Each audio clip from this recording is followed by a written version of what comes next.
রাজ, ready হয়েছো? চলো জলদি। হ্যাঁ এই তো চলো। কি রাজ, যখনই কোথাও যাই তখনই দেখি একটাই টি শার্ট পরো। কতবার বলেছে একটা টি শার্ট কেনো, সেটাও কেনো না। তুমি তো জানো সাথী, বর্তমান আমার ফাইন্যান্সিয়াল কন্ডিশন একটু খারাপ। পরের মাসে স্যালারি পেলে ঠিক কিনে নেব। ঠিক আছে, তাহলে চলো এখন। চলো।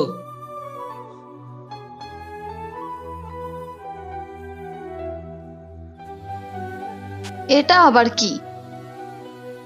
শাড়ি?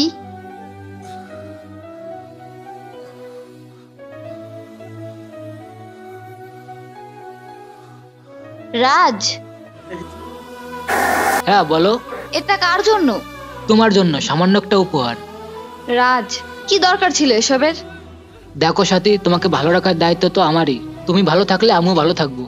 রাজ, সত্যি তোমাকে কিছু বলার নেই। তুমি একটু দাঁড়াও, আমি একটু আসছি।